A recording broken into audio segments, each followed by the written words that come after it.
안녕하세요, 카통형 조지토입니다. 차쟁이라던가 이 기변병 환자분들은 내 차 사고 팔고 그리고 중고차 매물 보러 다니고 이런 거 너무 익숙하다 보니까 따로 정보나 팁을 찾아볼 필요가 사실 없잖아요. 하지만 일상적인 정도로 중고차를 구매하시는 분들이라던가 이제 막 첫 차로 생각하시는 분들은 아무래도 인터넷이라던가 유튜브를 통해서 얻는 정보에 조금 의존할 수밖에 없습니다. 그런데 제가 최근에 이 중고차 구매 팁이랍시고 올라온 내용들을 보니까 너무 일반적이거나 좀 추상적이고 도움은 진짜 1도 안 되는 그런 영상들이 꽤 있더라고요. 이게 보통 자동차 유튜브 채널이라던가 중고차 유튜브가 아니고 약간 자동차랑 관련이 없는 좀 더 포괄적이고 대중적인 큼지막한 유튜브 채널에서 갑자기 중고차 구매 팁 같은 게 나올 때가 있는데 그런 거 보니까 조금 이거는 아니다 싶은 담론들이 몇 가지 있더라고요. 그래서 오늘은 이거에 대해서 한번 얘기를 해보려고 합니다. 한 3-4개 정도 이야기가 있는데 그럼 한번 살펴볼게요.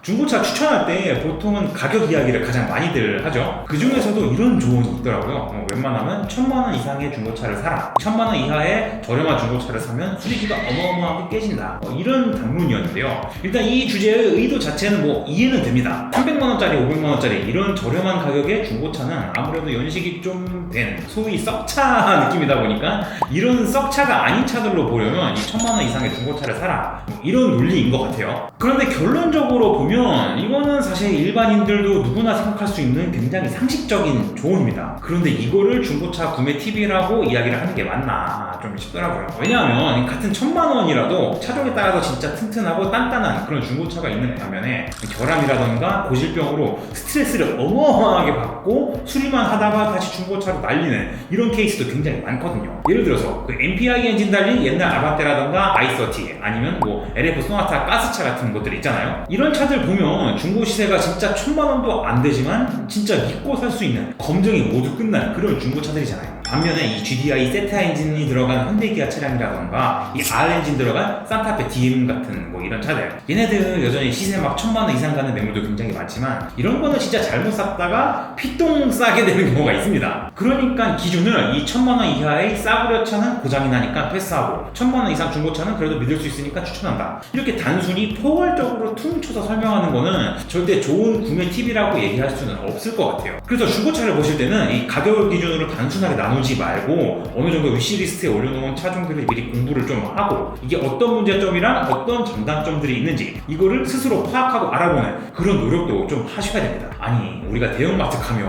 몇백원, 몇천원씩 세일하는 거에도 휙휙 오락가락 하는 게 사람 마음이잖아요. 그러니까 그거보다 훨씬 더 비싼 중고차를 구매할 때는 조금 더 현명하게 자신이 직접 인터넷 발품도 좀 팔아보고 정보도 자발적으로 탐색을 하면서 신중하게 접근하는 게 맞지 않나 싶습니다.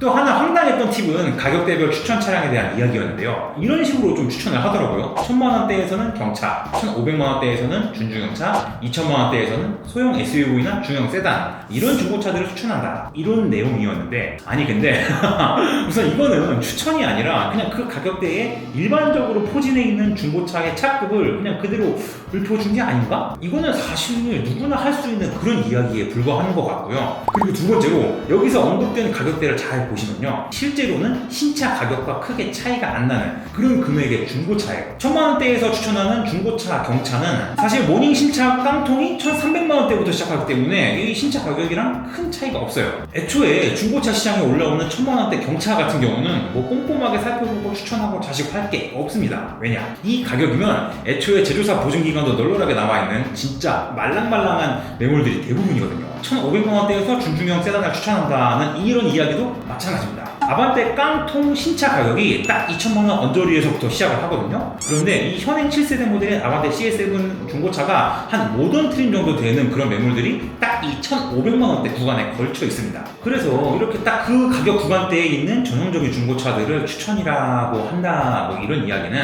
1 더하기 1은 2 더하기 2는 4 같은 너무 당연한 소리를 한다는 거죠. 그리고 오히려 이렇게 신차 금액과 크게 차이가 안 나는 1500만원짜리, 2000만원짜리 중고차를 샀을 때는 이거를 단점도 하나 있습니다. 그게 뭐냐? 이런 중고차는 구입하고 나서 몇 년 타다가 되팔 때 이 몇백만원씩 감가를 엄청 두드려 맞게 되거든요. 반면에 한 400만원짜리, 500만원짜리 중고차 이런 거 잘 골라서 사시면 이 정도 금액대에서는 한 2년 정도 타다가 팔아도 자기가 산 가격 그대로 거의 팔 수가 있어요. 감가가 거의 안 된다는 소리죠. 물론 그런 차들은 타면서 유지보수 비용이 조금 들긴 하겠지만 그거를 감가상각 비용이라고 생각하시고 타시면 있으면 뭐 괜찮지 않을까 싶고요. 만약에 진짜 제대로 된 추천을 한다라고 치면 아마 저 같은 경우는 한 1,500만원대 중고차는 준중형 세단이니까 아반떼 이런 식의 추천보다는 그래도 요즘 사람들이 SUV를 많이 선호하니까 QM6 LP 정도는 괜찮은 대안이 될 수도 있을 것 같다. 이런 식의 추천도 얼마든지 할 수 있지 않을까 싶네요.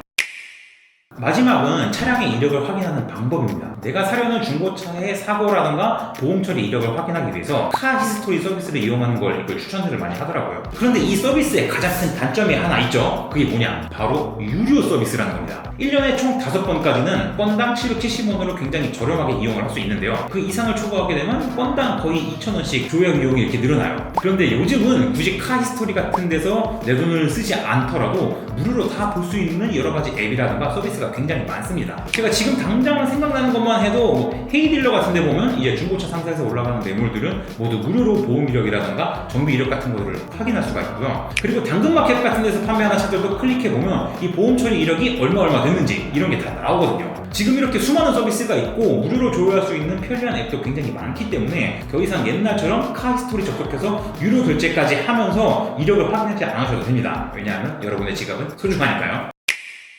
오늘은 이 정도로 인터넷과 유튜브에서 가끔씩 보이는 중고차 구매 팁 중에서 좀 어이없는 것들, 걸러야 되는 내용들을 몇 개를 정리를 해봤습니다. 누구나 할 수 있는 이야기, 그리고 시대에 맞지 않는 쓸모없는 정보들은 확실히 필터링이 좀 필요하지 않나 싶더라고요. 필요한 것만 취사 선택하는 것도 굉장히 중요하겠죠. 오늘 내용이 여러분 중고차 구매에 도움이 됐다면 저희 카톡용 채널 구독과 좋아요, 댓글과 공유도 많이 부탁드리겠습니다. 지금까지 카톡용 에디터 조영우였습니다. 시청해주셔서 감사합니다.